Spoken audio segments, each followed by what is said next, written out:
Bueno, buenas tardes, muchas gracias por estar acá.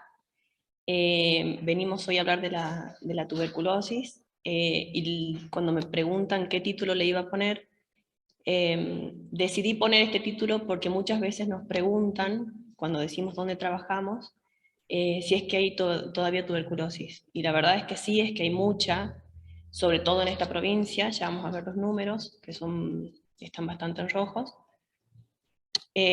Para que tengamos una idea de cómo ir manejando el tema acá, para hacer un eslabón de la cadena, para saber captar un sintomático respiratorio, para poder actuar con ese paciente.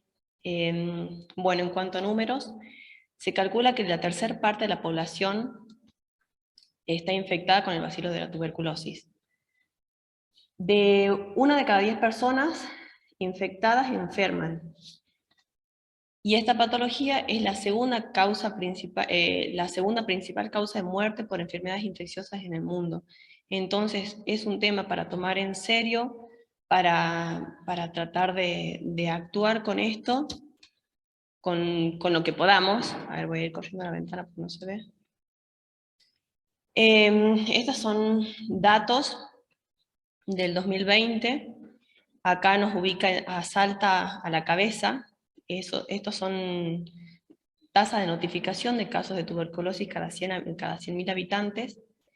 Estamos por encima. Esta es, no sé si ven el cursor, esta es la media nacional, 22,63, Salta está en el 39. Por arriba de Formosa y por arriba de Cava. Cava es la provincia, Buenos Aires es la provincia con más casos en el país. Pero por tasa, por la cantidad de habitantes, Salta estaba hace unos años Jujuy en primer lugar. Ahora se está notificando mucho, se está identificando mucho los pacientes, se está trabajando con eso. En cuanto a la tasa de mortalidad, también estamos en primer lugar, también por arriba de la media nacional. Y acá está por departamentos. Dentro de los departamentos de Salta más complicados son Rivadavia y Orán. Y la mortalidad más que nada nos habla de qué tan tarde llegamos al diagnóstico de la tuberculosis. Estamos llegando muy tarde, estamos llegando en casos extrarrenales, en estadios muy avanzados, que con un tratamiento ya no puede curar. Entonces la idea es tratar de encontrarlos antes, diagnosticarlos y poder así seguir un tratamiento efectivo.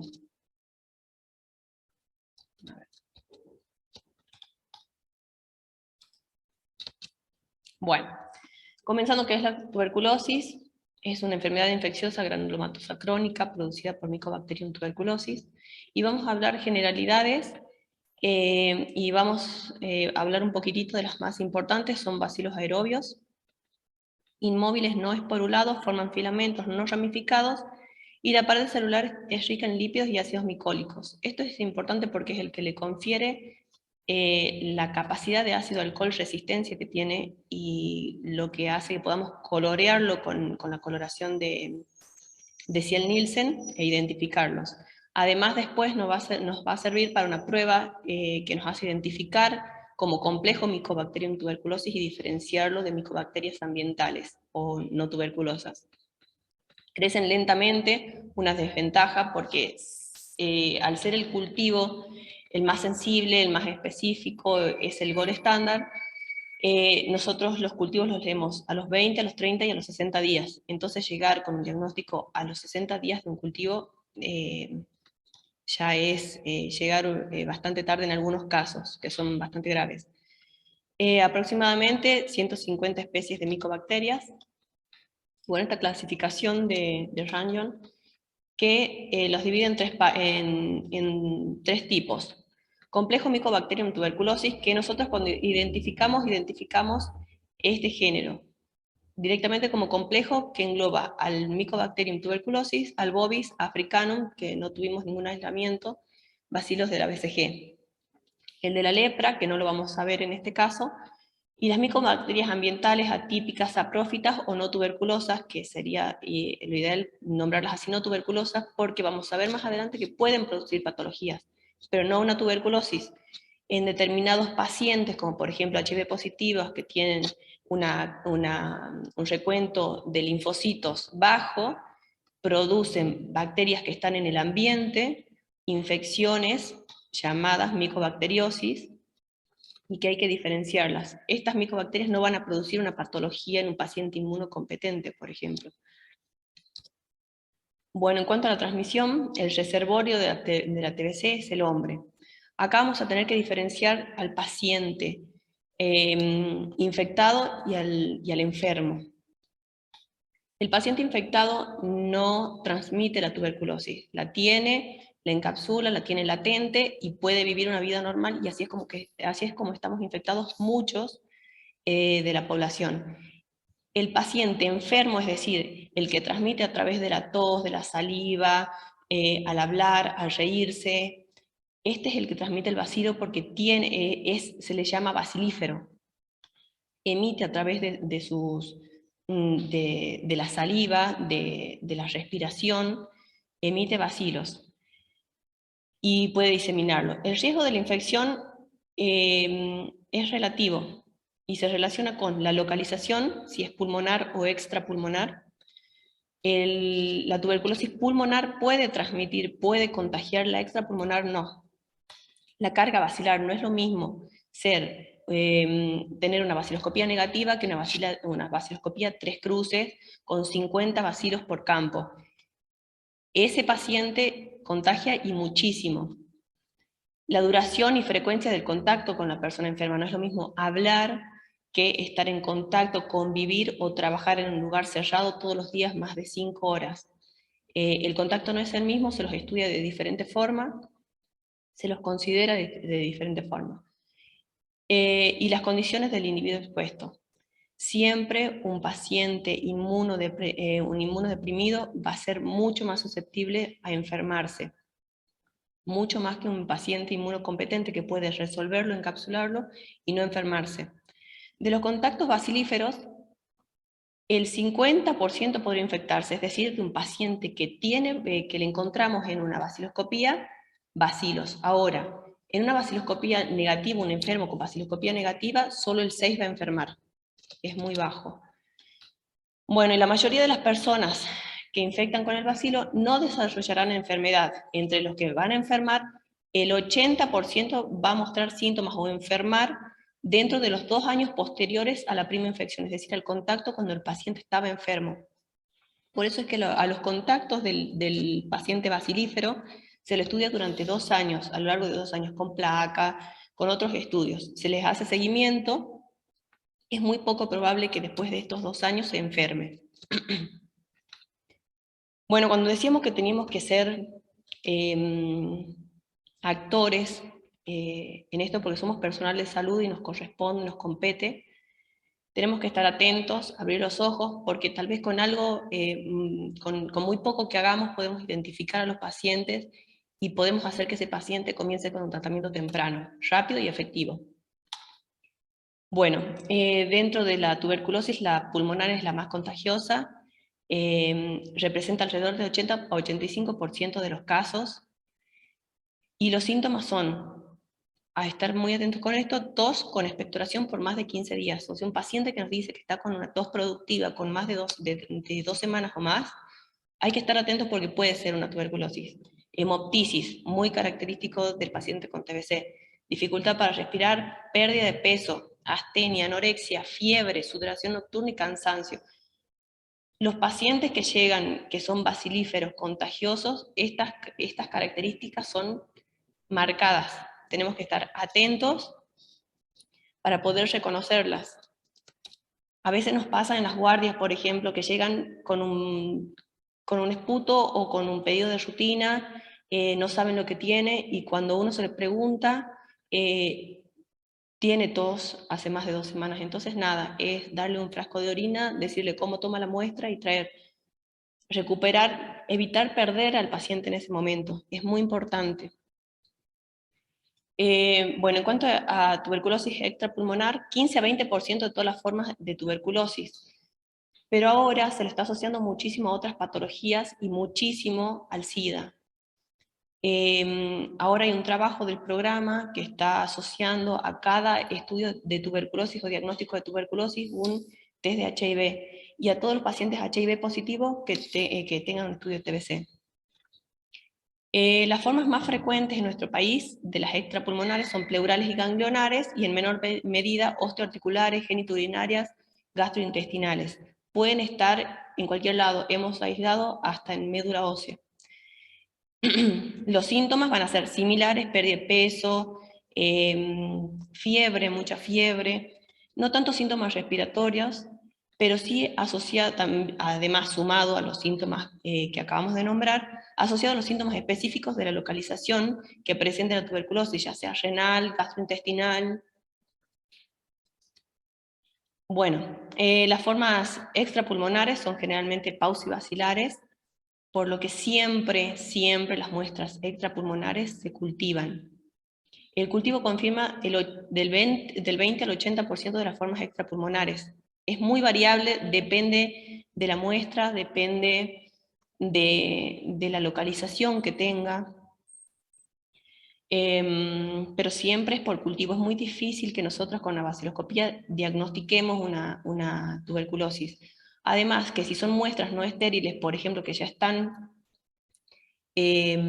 colonizadas con micobacterias saprófitas o ambientales, pueden dar falsos positivos en una orina, por ejemplo. No podemos diagnosticar por ver una baciloscopía positiva una tuberculosis renal. Justamente para esto es que cada muestra extrapulmonar se cultiva, para aumentar la sensibilidad y para poder darle nombre y apellido y decir que es una tuberculosis. Bueno, en cuanto a las técnicas, vamos a ver, hay muchísimas, vamos a ver solamente las 3 que hacemos en el laboratorio, porque nos va a llevar mucho tiempo. Bueno, la baciloscopía es la técnica más usada, la más rápida, de bajo riesgo. La baciloscopía es la técnica de elección para el diagnóstico rápido y el control de tratamiento de la tuberculosis pulmonar del adulto. Es rápida, simple, económica, eficiente para detectar casos infecciosos. Dentro de las muestras voy a nombrar, pero vamos a ver solamente las más importantes. Dentro de las pulmonares, esputo, aspirado traqueal, VAL y el lavado gástrico. Dentro de las extrapulmonares, orina, líquidos de punción, biopsia, sangre. Las muestras que antes tal vez se llegaban a cultivar, que ya no se reciben, son muestras de matriz fecal. Ahora se hace solo biopsia intestinal.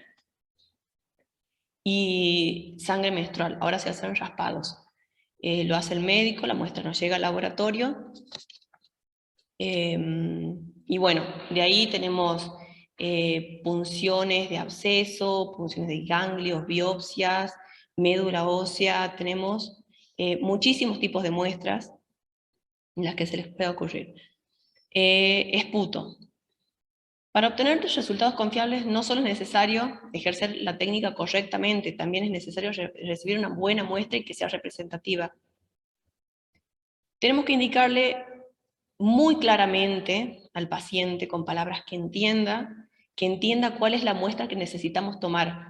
Una muestra salivosa y una muestra del árbol bronquial son muy distintas, puede ser una positiva y otra negativa tranquilamente, y se nos está escapando un diagnóstico. Mientras más profunda sea la muestra, mucho mejor. Entonces se le tiene que explicar con claridad, asegurarnos de que el paciente entienda de la recuperación que podemos tener a partir de una buena muestra. Número de muestras, pedimos 2. Generalmente, según los manuales, pide 1 apenas llega el paciente para no perderlo. Nosotros lo que hacemos es pedir 2 muestras, damos los 2 frascos rotulados con nombre, con el número 1 y el número 2, indicamos que tome. Al día siguiente, por la mañana, apenas se levante, se enjuaga la boca y con expectoración profunda, con un esfuerzo como para toser, tomar una muestra muy, muy representativa y decirle con palabras que el paciente entienda. Esputo, flema, pollo, hasta que asegurarnos de que él haya entendido de qué es lo que tiene que tomar. Muchas veces igual caen pacientes con muestras salivosas. Una regla de oro es jamás descartar una muestra, por más salivosa, porque si el paciente no vuelve, nos perdimos la oportunidad de diagnosticar. Bueno, en cuanto a cuánto aporta cada muestra, habíamos dicho que nosotros pedimos 2. Muchas veces los médicos también nos dicen que siguen con sospecha, que el paciente que creen que es una tuberculosis. Entonces, porque tenemos que esperar hasta el cultivo, les seguimos pidiendo que manden muestras mientras tengan y sigan sospechando. La primera muestra detecta el 80% de los casos. La segunda un 15% y la tercera un 5%. O sea, la tercera casi no aporta, por eso lo dejamos en 2, salvo que tenga altas sospechas y que venga con baciloscopías negativas. La baciloscopía de Puto es utilizada como control de tratamiento, porque el paciente, si comienza con 3 cruces, va a ir negativizando a lo largo del tratamiento. Controlar que no convierta un negativo en un positivo, o si era una cruz al diagnóstico, que vaya directamente que sea negativo, o también muchas veces un parámetro para nosotras es ver, por ejemplo, no un bacilo compacto, sólido, sino verlo fragmentado. Eso nos da una idea de que es un bacilo muerto. No nos asegura de que estén todos muertos, pero es una idea. Bueno, la obtención espontánea de la muestra, asegurar la calidad. Acá está cada tipo de muestra que pueden traer. La mejor es la mucopurulenta, la mucoide, no la salivosa. Y la hemoptoica no la rechazamos, no es la ideal, pero un paciente con hemoptisis lo más probable es que sea. Muchas veces la sangre interfiere en la baciloscopía. Se la ve igual, se la recibe igual. Muestras extrapulmonares. Habíamos dicho todas deben ser cultivadas siempre, porque tienen escasa cantidad de bacilos, es muy difícil que las diagnostiquemos por baciloscopía, para poder aislar y tipificar, y así confirmar si es complejo Mycobacterium tuberculosis y que no presenta cultivos de micobacterias ambientales saprófitas. Por ejemplo, lo que les decía recién, una orina con baciloscopía positiva. No podemos decir que es una tuberculosis renal porque no sabemos si es saprófita. Al estar en el ambiente colonizan y contaminan. Bueno, como muestra la orina, el número de muestras, pedimos 3 muestras seriadas. La muestra es como para un urocultivo, disminuir los gérmenes al mínimo y indicar chorro medio miccional de la muestra. Conservación siempre procesada inmediatamente. La orina tiene un pH ácido, el Mycobacterium tuberculosis crece a pH neutro. Es importante, nosotros ya damos el tubito con 1 miligramo de bicarbonato de sodio para neutralizar el pH ácido. Procesar rápidamente y conservar en lugares fríos. El bacilo es muy sensible a la luz y al calor. Debe recordarse que la baciloscopía positiva en orina no es diagnóstico de TB renal, ya que existen micobacterias saprófitas. Bueno, acá el informe de resultados. Si no se observan, se informa así, negativo. Nosotras observamos 1 cruz, 2 cruces o 3 cruces. No informamos número de bacilos de 1 a 9. En caso de que viéramos 1 a 9 bacilos, nos aseguramos extendiendo, porque siempre se ven 100 campos, nos aseguramos extendiendo a 200 campos. Si no encontramos más bacilos en 200 campos, se vuelve a hacer otro extendido. Depende mucho también de la porción que tomamos la muestra. Siempre buscamos la más mucopurulenta para hacer el extendido. Hacemos otro extendido. Si no encontramos, se pide una nueva muestra. Pero se informa 1, 2 o 3 cruces, dependiendo de la cantidad que tengamos. De 10 a 99 bar, de 1 a 10 cada 100 campos, o más de 10 cada 20 campos. Bueno, el informe utilizando la escala, permite evaluar la gravedad de la enfermedad, la contagiosidad que tiene. Habíamos dicho que no era lo mismo una cruz que 3 cruces, bueno, y como el control. Muestras que serán procesadas para cultivo, tenemos para diagnóstico, extrapulmonares todas, niños siempre, los niños también son paucibacilares, inmunosuprimidos, el paciente HIV es paucibacilar, los diabéticos, trasplantados, dializados, oncológicos, que tienen tenemos que diagnosticarlas rápido porque los inmunosuprimidos y HIV, al tener alterada la defensa, el sistema inmune, es muy probable que pase de pulmón y por el sistema linfático o hematógeno pase a otros órganos y produzca TBC extrapulmonar. Y hacen casos mucho más graves. Pacientes con antecedentes de tratamiento antituberculoso y especialmente en abandonos, fracasos o recaídas. Contacto de pacientes resistentes a drogas siempre se cultiva. Internados, trabajadores de salud y privados de la libertad. Muestras que son recibidas, vamos a correr esta ventana, las muestras que, para control de tratamiento con baciloscopía positiva en el segundo mes de tratamiento, nosotros a partir del segundo mes cultivamos todos los controles. No importa en el mes del tratamiento que esté, el tratamiento dura 6 meses. Y si no, en los casos de conversión de baciloscopía negativa a positiva, un paciente que venía con un tratamiento, venía con baciloscopía negativa y positiviza, se cultiva.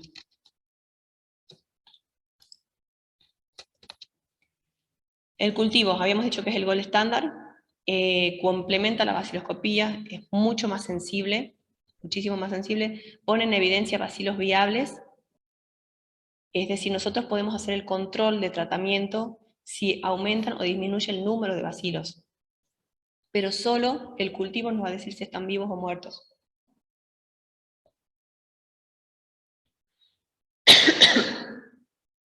Bueno, habíamos dicho que porque es más sensible, perdón.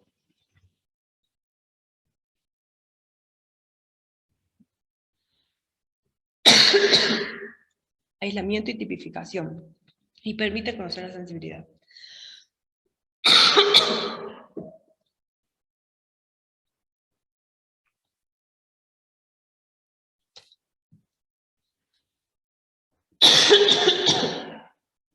Bueno, en cuanto al aporte de cada prueba diagnóstico,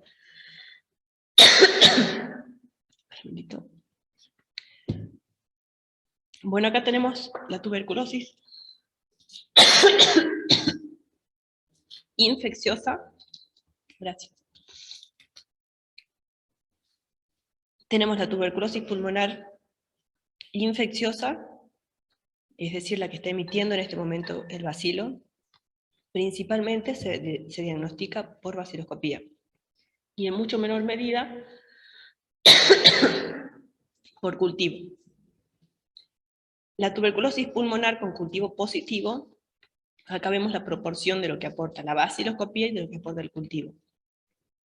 Y la tuberculosis pulmonar, tenemos 3 tipos de diagnóstico, o 2 tipos. El bacteriológico, que es por laboratorio, baciloscopía o cultivo, y si no, el que es por epidemiología o clínica.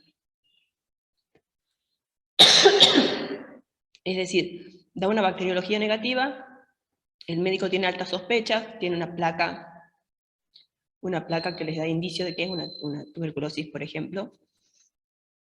Igual se le da el tratamiento, se lo informa como positivo o tuberculoso como por clínica. Siempre es mucho menos. Principalmente es diagnosticado por laboratorio. Y acá, en todos los casos, ya sea pulmonar o extrapulmonar, en los extrapulmonares aumenta, al ser más difícil diagnosticarlo por laboratorio, hay mayor proporción de diagnóstico extrapulmonar por clínica o epidemiología. Es decir, se les da un tratamiento empírico a los pacientes. Bueno, sigue siendo mucho mayor la baciloscopía que el cultivo.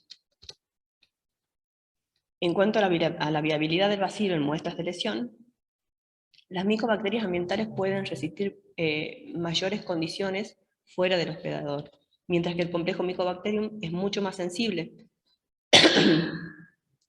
Entonces el tiempo es crítico en el traslado, en las condiciones en las que se lo traslada. Muchos bacilos mueren en el transporte, entonces es importante. Habíamos dicho, por ejemplo, el pH, que es desfavorable en lavados gástricos, en pH ácidos como lavados gástricos y orinas.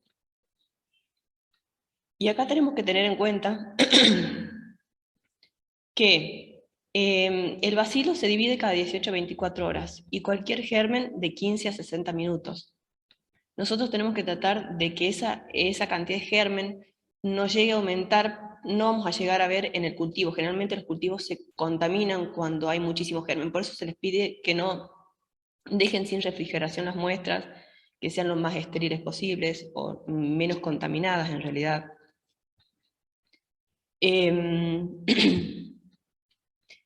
cuanto a lo que resiste, pueden resistir desinfectantes comunes. Nosotros utilizamos en el laboratorio fenol, o lavandina en la cabina.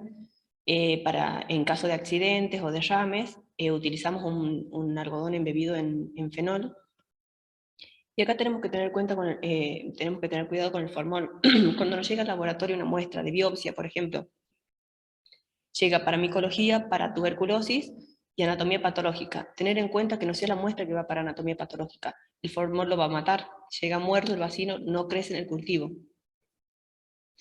Todas esas condiciones de traslado y conservación son importantes a la hora del diagnóstico. Eso puede llevar a que crezca o no un bacilo en el cultivo y poder llegar al diagnóstico. Nos pasa mucho, por ejemplo, que muestras de biopsias intestinales están muy contaminadas y es inevitable, se contaminan muchísimo. Hay un índice de que hasta un 4% se espera la contaminación. Siempre en las biopsias intestinales son mucho mayores. El problema es que nosotros para descontaminar con la técnica, decontaminamos con hidróxido de sodio, decontaminando más tiempo matamos más bacilos. Ya en el proceso de decontaminación mueren bacilos. Decontaminando más tiempo podemos llegar a no recuperar nada, y más en caso de muestras que tengan pocos bacilos. Si dejamos menos tiempo, mueren menos gérmenes y se contaminan los cultivos. En cuanto a los medios de cultivo, nosotros utilizamos en el laboratorio Lowenstein-Jensen y Stonebrick, y la técnica por la que sembramos es un petrófilo modificado. Es una técnica de decontaminamos y centrifugamos, es decir, concentramos la muestra, concentramos los bacilos.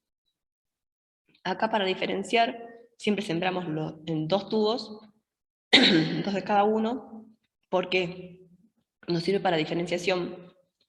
Por ejemplo, el Mycobacterium bovis utiliza solo piruvato como fuente de carbono, mientras que Mycobacterium tuberculosis pasa el glicerol al piruvato, entonces puede utilizarlo. Por ejemplo, si tenemos los 2 tubos de una misma muestra y vemos que crece en Stonebrick y no crece o crece muy poco en Lowenstein-Jensen, ya me da una idea de que es un Mycobacterium bovis. Generalmente no encontramos muy poco, pero bueno, es el primer indicio y por lo que nos damos cuenta. Los 3 tipos de medios son a base de huevo, verde malaquita, que es para disminuir también la contaminación por gérmenes, y acá también nos va a servir para diferenciar. Nosotros tenemos acá un pH neutro, y en el Kudo-Gawa 6,2. Al medio de Kudo-Gawa es al que nosotros preparamos los medios en el laboratorio, se distribuyen a hospitales, centros de salud, distintas áreas operativas en la provincia, y se hace por el método de Kudo. Es simple, sencillo, no tiene no necesita mucha bioseguridad, o sea, tiene el mismo riesgo que una baciloscopía, porque no se producen aerosoles, y tiene los 2 tipos para que utilicen los 2 tipos de carbono. Pueden utilizar glutamato, utiliza el glicerol también. Ahora, el método de Kudo lo único que hacen es poner un hisopo para decontaminar en hidróxido de sodio, no más de 2 minutos, y lo siembran en el medio de Kudo-Gawa. Por eso es este medio ácido, porque este medio ácido neutraliza ese hidróxido de sodio para que pueda crecer el bacilo. Nosotros en este medio decontaminamos en el hidróxido de sodio, pero después lo neutralizamos con un buffer. Entonces nosotros ya sembramos una muestra neutra. Aparte, la característica que tiene, nosotros utilizamos en la centrifugación una centrífuga refrigerada que evita que aumente la temperatura y así puedan morir menos bacilos en el proceso y con mayor recuperación. Condiciones de tiempo de incubación, crece a 37 grados. Por encima de 38 o 39 grados el bacilo muere, hay que estar muy pendientes de la temperatura a la que crece. En la oscuridad, aerobio estricto, nosotros lo sembramos en tubos taponados con algodón, quemamos el algodón y creamos un ambiente de dióxido de carbono que ayuda durante los 10 primeros días al crecimiento. Está comprobado que hay un mejor crecimiento durante los 10 primeros días en este ambiente. Y después ponemos tapones de goma que evitan la desecación. Tiempo medio, habíamos dicho que dependía del medio en el que lo cultivemos, de los nutrientes que tenga, el inóculo y de la cepa. Y las lecturas habíamos dicho que leíamos en 20, 30 y 60 días. Bueno, acá están los tipos de cultivo. Este es el Mycobacterium tuberculosis, es una colonia muy característica, seca, rugosa. Si nosotros llegáramos a dudar porque hay alguna colonia sospechosa, hacemos lo que se llama un arrastre, es una suspensión de la colonia en una gota de agua en un porta. Hacemos la suspensión de la colonia, dejamos secar, coloreamos como cualquier baciloscopía y lo vemos al microscopio. Si presenta esta característica que se llama el factor cuerda, que se da por los ácidos micólicos de la pared, entonces decimos que es un complejo Mycobacterium tuberculosis. Si están todas diseminadas, no se unen, están todas dispersas, como en este sector, por ejemplo, yo no viera cúmulos, decimos que son micobacterias ambientales. Igual a estas se las envía para tipificación siempre al Malbrán. Bueno, dentro de pruebas bioquímicas, no utilizamos tanto las pruebas bioquímicas. Por ejemplo, bueno, acá las características de cada uno, ya habíamos dicho la velocidad de desarrollo lenta, macroscópica, rugosa, no pigmentada. Generalmente hay micobacterias ambientales que tienen pigmento. Microscópico, habíamos dicho en cuerdas, y estas pruebas, por ejemplo, la niacina ya no se la realiza, es una muestra, porque el Mycobacterium tuberculosis lo utiliza como fuente de carbono y se acumula al ácido nicotínico y se acumula la niacina, y podíamos detectarla. La catalasa 68 es termosensible para el Mycobacterium tuberculosis y para el Mycobacterium bovis. Entonces, si nosotros hacíamos calentábamos a 68 grados y dejábamos una de control, la que había sido calentada perdía la actividad de catalasa. Mientras la que habíamos mantenido a temperatura ambiente no. Y después la reducción de nitrato, que la utilizamos después de sospechar de un Mycobacterium bovis, porque tiene la característica, esta diferencia, en realidad el bovis no reduce de nitrato a nitrito. Entonces, va a dar positivo el Mycobacterium tuberculosis y negativa la reducción de nitrato, el bovis, es decir, no da coloración. El informe de resultados pueden ser contaminados, negativos si no se observa desarrollo. Si tenemos 19 colonias en total, se informa el número, podemos tener una cruz. Si tenemos de 20 a 100 colonias, 2, más de 100, pero son colonias separadas, y si no se puede contar, es uniforme y está tapado el medio, 3 colonias. 3 cruces, perdón, en el informe. Bueno, acá un poco comparando lo que es la baciloscopía con el cultivo. Resumiendo, la baciloscopía es rápida, económica, no requiere equipamiento especial, se puede hacer, no se necesitan ni siquiera instalaciones complejas. Valor predictivo positivo, 50-80%. Sí podemos diagnosticar bastante. No es específica, solamente podemos decir si es VAR positiva o no. Sirve como control de tratamiento, no detecta viabilidad, no sabemos si están vivos o muertos los bacilos, y detecta de 5.000 a 10.000 VAR por mililitro de muestra. Ahora, un cultivo, tenemos un resultado de mayor tiempo, si es muchísimo más sensible, más específico, es de mayor costo, necesitamos muchas más instalación, muchísima más capacitación de personal y nivel de bioseguridad. Mayor sensibilidad es mayor al 90%. Podemos tener el cultivo puro para aislamiento para pruebas de sensibilidad y tipificación. Bueno, detecta los bacilos vivos, los que crecen, y detecta de 10 a 100 bar por mililitro de muestra. Muchísima la diferencia entre la baciloscopía y cultivo de la cantidad de bacilos que detecta. Es decir, que con el cultivo podemos detectar pacientes que todavía no son, están en estadios tempranos de la enfermedad. Acá está la ficha que se pide generalmente para recibir la muestra, y son todos datos importantes, datos del paciente personales, que nos permite ubicar al paciente en caso de que dé una baciloscopía positiva, de que no podamos encontrarlo, para la carga de CISA, si tuvo tratamiento antes de tuberculosis o no, quién deriva la muestra, de dónde viene. La baciloscopía, si es para diagnóstico o para control. No nos sirve una muestra que no dice si es para diagnóstico o control, porque si es control y no dice nada, puede pasar como una muestra diagnóstica y no se trata de la misma forma. O sea, tenemos muchísimos controles sin cultivar, sin saber, porque muchas veces vemos, si solo con que diga diabético, cultivamos la muestra, pero si no dice control, no dice nada, no podemos saber. Por eso es tan importante esto, en qué mes de tratamiento está. No es lo mismo que esté en un primer mes de tratamiento a que esté en un segundo, en un tercero, donde ya debería haber negativizado. Resultado de la baciloscopía, si es que las hicieron en el lugar de origen. El cultivo, si es una enfermedad extrapulmonar, qué tipo de muestra.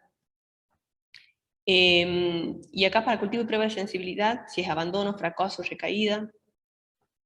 Y acá todo lo que habíamos dicho que necesitamos cultivar. Diabético, niño, adulto. Alcohólico, adicto, también es muy importante. Y después si tiene prueba de HIV. Muchas veces vemos en el SNBS si es que está cargado, pero no siempre está cargado. Pero es muy importante. En cuanto a la técnica molecular, está acá hace poco. Nosotros lo que hacíamos era solo muestras con muy altas sospechas y que cumplían con determinados requisitos, los mandábamos a Buenos Aires para hacer GINESPER. Ahora llegó el año pasado el ESPER para Salta, llegaron 3 al país, 1 para Salta y 2 quedaron en Buenos Aires. Es una técnica molecular. Una PCR en tiempo real detecta 2 cosas. Detecta complejo Mycobacterium tuberculosis y resistencia a rifampicina, que es un marcador de una multiresistencia. Es una técnica rápida y semi-cuantitativa. Es un sistema cerrado de cartucho de un solo uso, desechable. Este es el cartucho. Este es el que tenemos. Tiene de más módulos y de menos módulos. Cada uno de estos es un módulo, es decir, que podemos hacer una largada de 4 muestras. Bueno, es más sensible que la baciloscopía, un 40%. Y sí, lo que tiene es la especificidad de que detecta el complejo Mycobacterium tuberculosis, es decir, descartamos micobacterias ambientales. Por ejemplo, para una orina se puede aplicar. Menos sensible que el cultivo, es decir, sigue siendo mucho más sensible el cultivo. Y bueno, es multiplex porque detecta varias ondas al mismo tiempo. Ya vamos a ver el mecanismo. Bueno, son sondas que se pegan al ADN y pueden emitir fluorescencia, que son, esa fluorescencia es la que es detectada. En muestras que no tiene el ADN, no se pega, tenemos la sonda que no emite fluorescencia. Ahora, esta es una sonda, una cadena de ADN que tiene un fluoróforo y tiene un supresor unido. El fluoróforo no va a emitir fluorescencia mientras que esté unido al supresor. Ahora, si está presente el segmento complementario a esta sonda, se va a pegar, se separa el fluoróforo del supresor y emite fluorescencia. Esto es lo que se detecta. Hay 5 sondas, 6 en realidad, una es de control de proceso, un control interno del cartucho. Y acá están las 5 sondas. Y así detecta la resistencia a rifampicina. El gen RPOB codifica para la subunidad beta de la ARN polimerasa, la que se une a la rifampicina, inhibiéndose la síntesis proteica y muerte del bacilo. Lo que hace su mecanismo es mutación al segmento donde se une la rifampicina no se puede unir y no puede matar al bacilo. Entonces lo que se detecta es esta mutación. Esta mutación se ubica en este segmento, que está formado por 81 par de bases, y que acá se detecta más del 90% de la resistencia, hasta un 99% de la resistencia, las mutaciones que existen en este segmento. Ahora, pasa que hay un 1% donde puede haber una mutación que no lo detecta. Tuvimos un paciente que solamente se detectaba la resistencia por prueba de sensibilidad, es decir, por método de las proporciones. Por Ginespper daba sensible a la rifampicina. Si hacíamos una prueba de proporciones, daba resistente. La mutación correspondía a este 1%. Bueno, ahora si esta mutación con solo una sonda que no se pegue, ya detecta la resistencia a la rifampicina. Bueno, esta es la pantalla que da cuando da un resultado final. Acá vemos cómo empieza a elevar. Estas son todas las ondas. Esta amarilla que va acá es el control de la reacción. Y acá tenemos, por ejemplo, esta, habíamos dicho que era semi-cuantitativa. Esta, por ejemplo, es detectada media. Puede ser muy baja, detectada media o detectada alta. Y la resistencia a rifampicina detectada o no detectada. Y tuvimos solo un caso de resistencia a rifampicina indeterminada. En realidad, según los manuales, dicen que es por falta en la detección de la señal. Pero bueno, no se sabe por qué es, pero no llega, no llega a detectar un cambio y es como unos ciclos que no queda como en el limbo, en el medio, que no sabe si es una cosa u otra. Acá, por ejemplo, tenemos este caso que es un detectado medio con resistencia a rifampicina detectada. Acá vemos, por ejemplo, que estas dos ondas no se pegaron. Esta sí. Bueno, y ya para ir terminando, la tuberculosis se cura. En el diagnóstico de tratamiento incluyen drogas de primera línea, es decir, hay un paciente diagnosticado, se los trata con isoniazida, rifampicina, etambutol y piracinamida. Se da un tratamiento intensivo de 4 meses con las 4 drogas, que son las más importantes. La verdad que es un tratamiento largo, con muchas reacciones adversas, muchos pacientes abandonan, recaen. Es verdad que también es una enfermedad que es bastante estigmatizante. Hay familias que dejan el tratamiento porque tienen que volver a trabajar. Entonces, tenemos una alta falla en el tratamiento o abandonos que llevan a resistencias en el tratamiento. Y es un gran problema. Después en las resistencias se aplican tratamientos de 2 años y que son con reacciones adversas mucho más graves que el primer tratamiento, las drogas de primera línea. Bueno, a pesar del diagnóstico precoz y tratamiento adecuado, lograr la curación de la mayoría de los pacientes, disminuyendo la fuente de infección y riesgo de contraer la enfermedad de la población, en la actualidad continúa siendo un problema de salud pública. Por eso es que estamos acá, que tratemos de formar un equipo, de aportar un poquitito, más que nada por el paciente, y tratar de a poco resolver esto. La OPS lo que espera, tenía como objetivo, como meta, acabar con la tuberculosis para el 2030. Entre el 2015 y 2020, lo que esperaban lograr una reducción del 20% de los casos, lograron un 11%. En pandemia todo recrudeció, pero bueno, la meta sigue de acabar en el 2030 y deberíamos ser actores de esto. Debido a la falta de detección de casos y abandonos de tratamiento, la aparición de resistencia a fármacos antituberculosos, como también la asociación de enfermedades asociadas a comorbilidades. Bueno, nuestra tarea como equipo de salud, esencial que todo el equipo de salud participe en las acciones de control de la tuberculosis mediante la detección precoz, realizando la búsqueda del sintomático respiratorio y de personas con riesgo de padecer tuberculosis. Estar atentos con personas con sintomáticos respiratorios, HIV, los que nombramos en toda la charla, para poder así dar un diagnóstico rápido. Y bueno, esto que es lo que pide la OPS, la Organización Panamericana de la Salud, y la OMS. Y bueno, ojalá que se pueda llegar. Ya falta menos y la verdad que estamos en la provincia, es complicado, tenemos una geografía complicada, tenemos lugares de poca llegada. El programa trabaja muchísimo con agentes con servicios sanitarios, pero bueno, podemos siempre hacer un poquitito más. Bueno, acá está el laboratorio, acá falta Norma, esta foto la sacamos hoy. No encontraba una donde saliéramos todos. Y acá dejo el mail del laboratorio, por si quieren alguna consulta, material, fichas, no tenemos problema. Como dije toda la charla, somos un equipo de salud y deberíamos trabajar como equipo para poder aportar un granito de arena. Bueno, muchísimas gracias por estar presentes, gracias por la paciencia. Muchas gracias. Si tienen algunas preguntas, las vamos a contestar. No sé, no veo acá las preguntas del chat.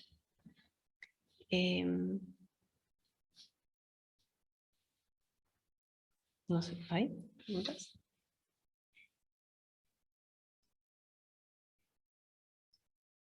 No es el chat. Ahí está.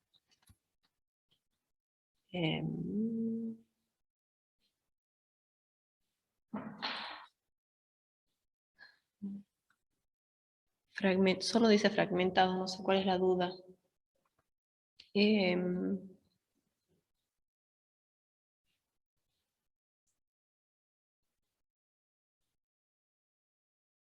¿Podría decirme si entonces es muy conveniente hacer un test rápido? Al test rápido se refiere a la vaciloscopía. Siempre se recomienda la vaciloscopía. Tenemos un sintomático respiratorio, la vaciloscopía no nos lleva tiempo, no lleva gasto.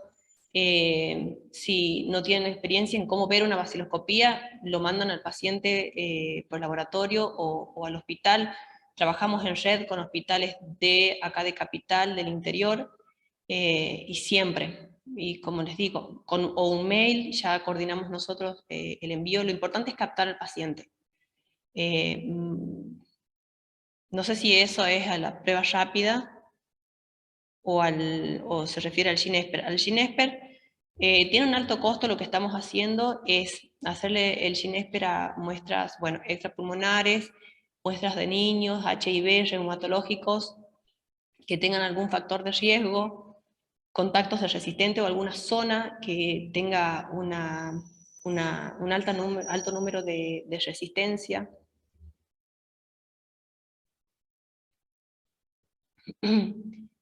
Y el cultivo, lo que pasa es que el cultivo está, el cultivo se le realiza, ahí dejé la lista, en caso de diagnósticos, si el paciente tiene una comorbilidad, hay que hacerle cultivo, si es un diabético, un trasplantado, si es HIV, si es alcohólico, adicto, siempre hay que hacer cultivo, porque lo más probable es que esas muestras den negativas en la vaciloscopía.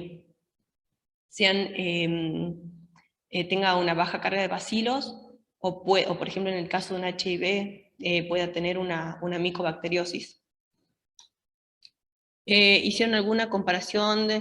Lo tenemos hace poquito, es lo que esperamos hacer, hacer trabajos con los resultados del Ginesper, pero bueno, todavía estamos recopilando números en cuanto a las pruebas que estamos haciendo.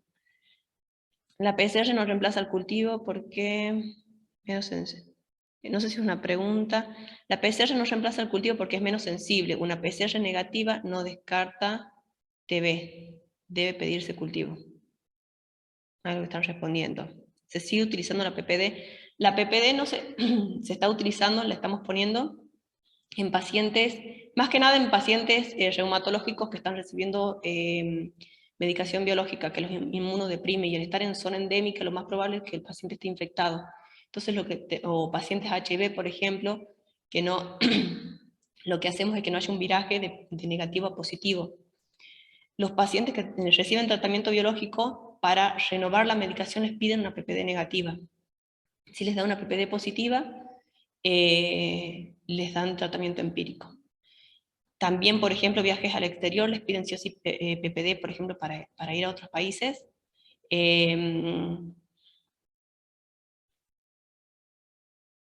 A ver, también en personal de salud se recomienda hacer una vez al año la PPD como control. Antes se pedía para el ingreso a las fuerzas, ya no se hace, y si es que le piden, adjuntamos un protocolo donde explica a quiénes se le hace la PPD. El experto, son respuestas. Vaciloscopías negativas de muestras pulmonares no se siembran. Sí, cuando tienen altas sospechas y vienen con sucesivas vaciloscopías negativas, se cultivan. Igual siempre tiene que estar indicado, ¿no? Tiene que, aunque sea escrito así a mano alzada, poner alta sospecha, sucesivas vaciloscopías negativas. Tenemos que saber, no puede estar mudo el pedido, por eso es que siempre hacemos hincapié en los datos que tenga el pedido. Se sigue haciendo una PPD según criterio de aplicación, y está. Para diagnóstico no se utiliza como diagnóstico, si en niños la PPD. Podés relevar información de ficha de derivación de muestras que llegan incompletas. No entiendo esto. Podés relevar información de las fichas. Nos lleva mucho tiempo completar las fichas, los datos, y todo eso lo tenemos que cargar después al SNBS y nos lleva muchísimo trabajo. Tu opinión personal o experiencia durante la pandemia. En la pandemia nosotros se siguió trabajando normal y aparte hacíamos la vaciloscopía de muestras de lugares que no tenían cabinas para procesar esas muestras, porque eran muestras respiratorias. Entonces, al no estar recomendadas, lo que hacían era, mandaban las muestras, se le hacía la vaciloscopía, la coloración, y se enviaba el frotis ya coloreado a los lugares para realizar la visualización de la vaciloscopía. Hasta que un acuerdo de la OMS pedía que, por ejemplo, al frasco si era solo para vaciloscopía, ¿no? Al frasco de esputo se le ponga formol para matar al bacilo, y así poder procesarlo normalmente sin riesgo de contagio. Y así comenzamos a hacer y ya dejamos de hacer y enviar las vaciloscopías a los lugares de origen. En la pandemia hubo casos de coinfección, sí, muchísimas. No sé si se vio mayor mortalidad, eso se ve más en sala, en tisiología, en el hospital hay una sala de tisiología, y ellos vieron mucho más la coinfección, pero hay pacientes que tuvieron, que no estuvieron, fue relativo como para todos. No sé si hay trabajos hechos en la coinfección COVID, tuberculosis. Aquí en Salta, el aumento de números de pacientes con tuberculosis debido a la infección por COVID, no se vio, no se vio asociado al COVID. La tuberculosis siguió su mecanismo de contagio. Sí, lo que llevó a estar más en contacto, en hacinamiento, llevó al paciente a estar más, era más difícil llegar hasta el hospital, ya llegaban casos mucho más graves, más avanzados. Eso sí frenó mucho. El COVID frenó mucho el número de diagnósticos y ya llegar tarde. Aparte, además de los abandonos, no era tan fácil llegar a los pacientes, ni de los agentes sanitarios hasta el paciente, porque estos son tratamientos directamente observados. Es decir, alguien corrobora que el paciente esté tomando la medicación. Entonces era mucho más difícil la administración de la medicación durante la pandemia, cuando estaba todo cerrado. Las fichas de derivación llegan en general muy incompletas, sí. Bueno, es lo mismo. Importante la cantidad de datos, que mientras más datos puedan poner, si es niño, si tiene alguna siempre un dato, todo nos sirve.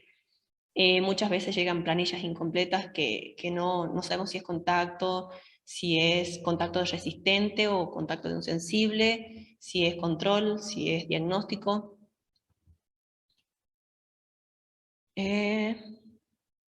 Recomendaciones para familiares que conviven con paciente enfermo de tuberculosis. Al estudio de contacto apenas se diagnostica, se denuncia en el CISA y el programa se pone en contacto para dar la medicación, para los controles, generalmente se hacen o en el hospital o en el centro de salud que corresponda, y hacen el estudio de contacto a los convivientes y a los contactos estrechos de los pacientes.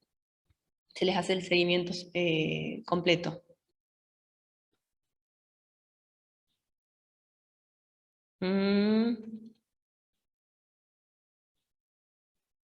Soy Dorán. ¿Qué muestras de esputo derivo para cultivo? La mayoría de las muestras tienen factores de riesgo.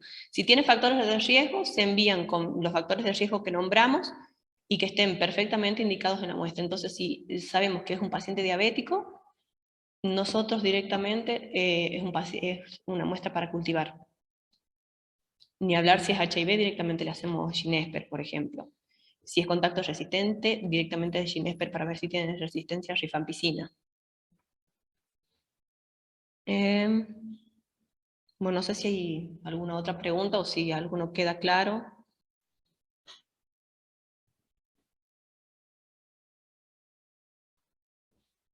Bueno, creo que no hay más preguntas. Bueno, acá está el mail.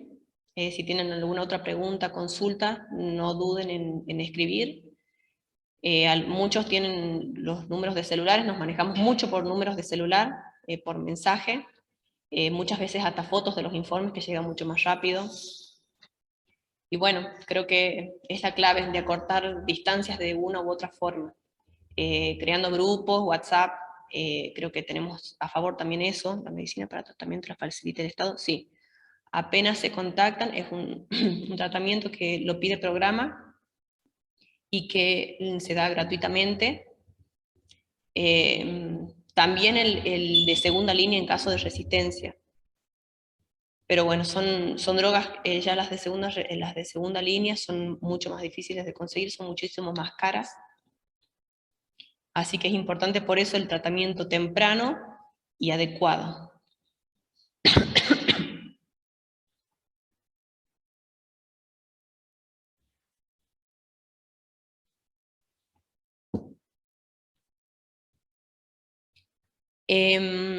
La denuncia la hace el laboratorio de diagnóstico, el programa o el médico que lo diagnostica. Se hace por SNBS y el programa de tuberculosis, que está también en la Sarmiento, se pone en contacto y en contacto con, ya sea directamente o a través de los centros de salud o de quien corresponda, ponerse en contacto para hacer los estudios epidemiológicos. Tratamiento con cipro en pacientes multiresistentes. Y la verdad que muchas veces van probando medicación de segunda línea, eso ya lo manejan en tisiología los médicos, los neumonólogos y más que nada los infectólogos. Cuando a nosotros nos resulta una resistencia, nosotros hacemos pruebas de sensibilidad a isoniazida y rifampicina en el laboratorio, únicamente. Si alguno de esos nos da resistente, enviamos el tubo con la cepa directamente a Buenos Aires al Malbrán y se le hacen todas las técnicas. Ahí ellos hacen pruebas de segunda línea y ellos a medida que les va saliendo el resultado van enviando y nosotros vamos acercando al médico. Pero son pruebas de sensibilidad que se hacen allá, acá no. Acá solamente hacemos isoniazida y rifampicina.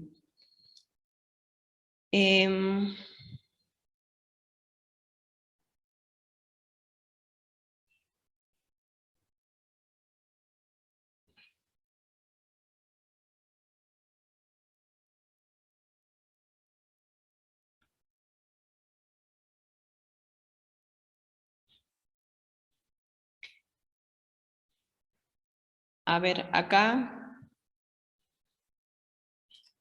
les dejo el mail, cualquier cosa, acá está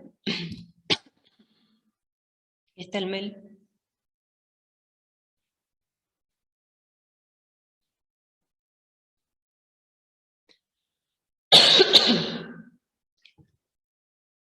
En pediatría sí, el lavado broncoalveolar es el recomendado, porque generalmente el niño no produce esputo, no puede expectorar.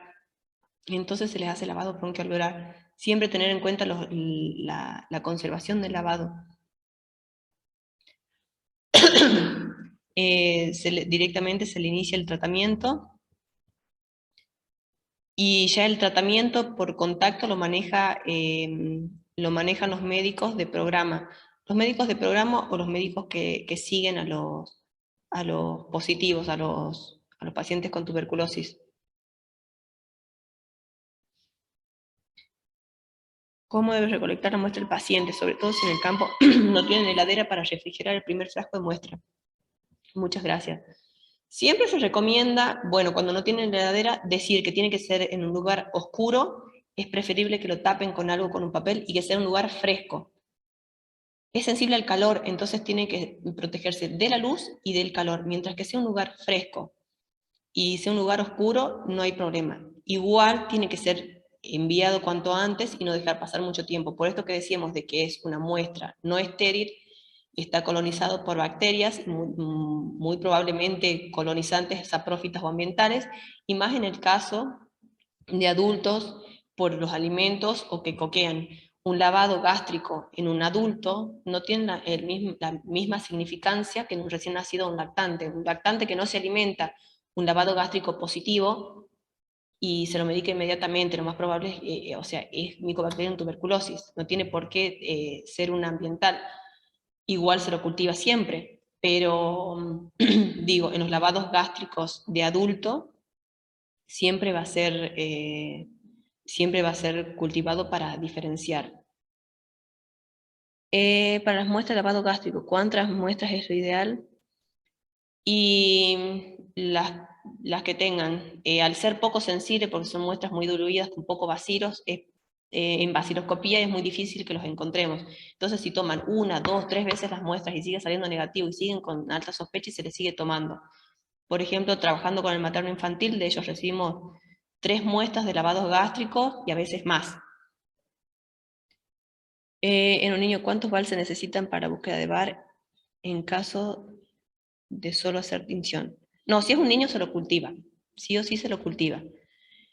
Pero si es que le hacemos baciloscopía, se sospecha de este niño y sigue con baciloscopía negativa, se le vuelve a tomar la muestra y se la vuelve a enviar. Lo que aumenta la sensibilidad es el número de muestras. Hay más probabilidad de encontrar una baciloscopía positiva en 3 muestras que en una sola.